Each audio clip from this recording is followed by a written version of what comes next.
नमस्कार साथियों, कैसे हैं आप लोग? आशा और उम्मीद करता हूँ स्वस्थ होंगे, मस्त होंगे। जहाँ भी होंगे ज़बरदस्त तरीके से आप अपनी तैयारी कर रहे होंगे। दोस्तों, आपको तो मालूम है जितना भी मैं क्वेश्चन लेता हूँ, सारे के सारे क्वेश्चन ऐसे होते हैं जो परीक्षा के लिए बहुत ही महत्वपूर्ण होते हैं। उसी कड़ी में आज का हमारा ये पहला क्वेश्चन है, हिंदी साहित्य में प्रयोगवाद के प्रवर्तक कौन हैं? जयशंकर प्रसाद जी हैं, सुमित्रानंदन पंत जी हैं, निराला जी हैं, अज्ञे जी हैं। कौन हैं? तो देखिए यहाँ पर जो जयशंकर प्रसाद हैं, ये तो छायावादी युग के प्रवर्तक हैं। छायावादी युग के प्रवर्तक ये हैं। और ये जो सुमित्रानंदन पंत हैं, ये किसी युग के प्रवर्तक नहीं हैं, लेकिन ये भी छायावादी युग के कवि माने जाते हैं, लेकिन छायावादी युग के प्रवर्तक नहीं हैं। निराला जी जो हैं, ये भी छायावादी युग के कवि हैं, लेकिन छायावादी युग के प्रवर्तक नहीं हैं। छायावादी युग के प्रवर्तक आपके जयशंकर प्रसाद हैं, लेकिन हमसे कहा है प्रयोगवादी युग के प्रवर्तक कौन हैं? तो प्रयोगवादी युग के प्रवर्तक आपके अज्ञे जी होंगे। ये प्रयोगवादी युग के प्रवर्तक हैं। प्रयोगवादी युग के ये प्रवर्तक हैं। तो आपका सही जवाब क्या हुआ? आपका सही जवाब हो गया ऑप्शन डी। अब दोस्तों, ये चारों ऑप्शन को मैंने इसलिए बताया ताकि आपके दिमाग में चीज़ें रिवाइज हों। बढ़ते हैं अब अपने अगले क्वेश्चन पर। कह रहा है, ज्ञानपीठ पुरस्कार पाने वाले हिंदी के प्रथम साहित्यकार कौन हैं? यहाँ पर ज्ञानपीठ पुरस्कार की बात की गई है। ज्ञानपीठ पुरस्कार पाने वाले हिंदी के प्रथम कवि कौन हैं? प्रथम कवि कौन है? माखनलाल चतुर्वेदी जी हैं, या सुमित्रानंदन पंत हैं, या महादेवी वर्मा हैं, या फिर अज्ञे जी हैं? तो देखिए दोस्तों, ये जो माखनलाल चतुर्वेदी हैं, ये साहित्य अकादमी पुरस्कार पाने वाले हिंदी के प्रथम कवि हैं, है ना। साहित्य अकादमी पुरस्कार पाने वाले ये हिंदी के प्रथम कवि हैं, और इनको 1955 में साहित्य अकादमी पुरस्कार मिला था इनकी रचना हिम तरंगड़ी पर। लेकिन यहाँ पर हमको साहित्य अकादमी नहीं बताना है, ज्ञानपीठ पुरस्कार पाने वाले हिंदी के प्रथम कवि बताना है, या हिंदी के प्रथम साहित्यकार बताना है। तो वो हैं आपके सुमित्रानंदन पंत जी। इनको सन 1968 ईस्वी में मिला था साहित्य अकादमी पुरस्कार, और इनकी एक रचना है चिदम्बरा, है ना।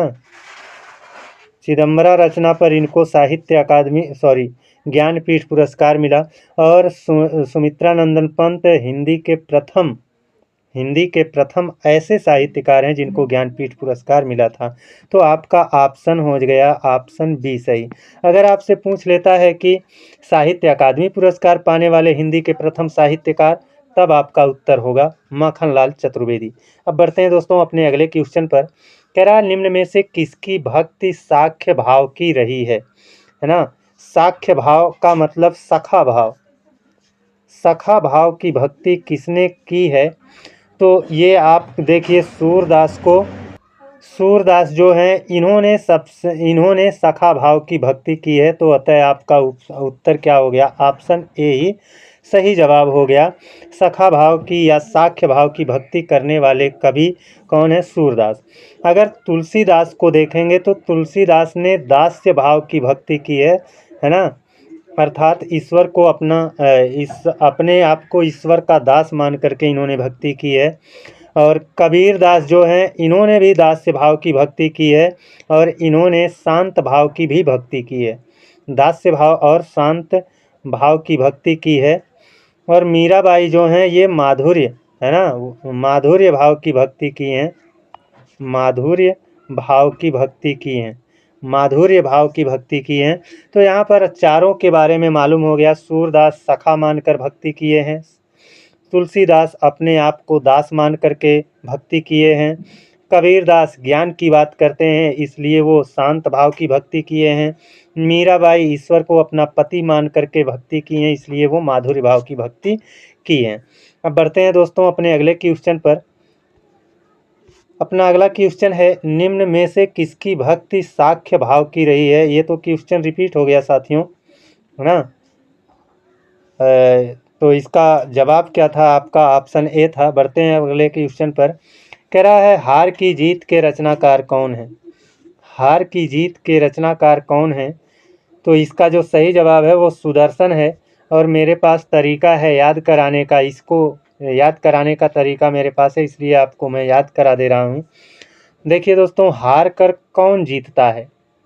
तो आप कहोगे जो सुदर्शन चक्र है ना, श्री कृष्ण जी का, विष्णु जी का जो सुदर्शन चक्र होता है ना, वो ऐसा शस्त्र है जो हार को जीत में बदल देता है। इसी से मैंने याद किया है, तो आप भी याद कर सकते हो। हार की जीत के रचनाकार कौन है? सुदर्शन जी हैं। अब बढ़ते हैं अपने अगले क्वेश्चन पर। कहा है ठेठ हिंदी का ठाठ, ठेठ हिंदी का ठाठ के लेखक कौन है? ऑप्शन दिया गया है बालकृष्ण भट्ट, मुंशी प्रेमचंद्र, किशोरीलाल गोस्वामी, अयोध्या सिंह उपाध्याय, हरिऔध। तो इनमें चारों में जो सही जवाब है वो है आपका ऑप्शन डी, अयोध्या सिंह उपाध्याय हरिऔध, है ना। अयोध्या सिंह उपाध्याय हरिऔध की रचना है ठेठ हिंदी का ठाठ, है ना। ये उपन्यास विधा की रचना है। अब बढ़ते हैं अपने अगले क्वेश्चन पर। इसमें कहा है मानस का हंस के लेखक कौन है? मानस का हंस कहा है, इसके लेखक कौन है? महावीर प्रसाद द्विवेदी जी हैं, या जयशंकर प्रसाद हैं, या अमृतलाल नागर हैं, या मुंशी प्रेमचंद्र हैं। तो देखिए दोस्तों, मानस का हंस जो है उसके रचनाकार कौन हैं? अमृतलाल नागर जी हैं। इसको भी याद कराने का तरीका है, मेरे पास ट्रिक है। देखिए यहाँ पर मानस का हंस कह रहा है, और हंस कैसा होता है आप तो जानते हैं, सफ़ेद होता है। कैसा होता है? सफ़ेद होता है। और जो सफ़ेद रंग है ना, वो अमृत के समान लगता है। वो कैसा लगता है? अमृत के समान लगता है। तो मानस का हंस, है ना, ये किसकी रचना है? ये अमृतलाल नागर की रचना है। अब बढ़ते हैं अपने अगले क्वेश्चन पर। ये अपना अगला क्वेश्चन है, और इसमें कहा गया है कलम का सिपाही की विधा क्या है ना। यानी किस विधा की ये रचना है? आत्मकथा है, या फिर जीवनी है, या फिर संस्मरण है, या फिर आपका रेखा चित्र है। तो देखिए, मुंशी प्रेमचंद्र के जीवन को ये दर्शाता है कलम का सिपाही। ये अमृतलाल नागर की रचना है, और मुंशी प्रेमचंद्र के जीवन को दर्शाता है, अतः ये जीवनी विधा की रचना होगी। आपका ऑप्शन बी क्या हो जाएगा? करेक्ट जवाब हो जाएगा। तो दोस्तों, आज के लिए बस इतना ही। अगले दिन आप लोगों से एक और छोटी सी वीडियो में मिलेंगे। तब तक के लिए जय हिंद, वंदे मातरम।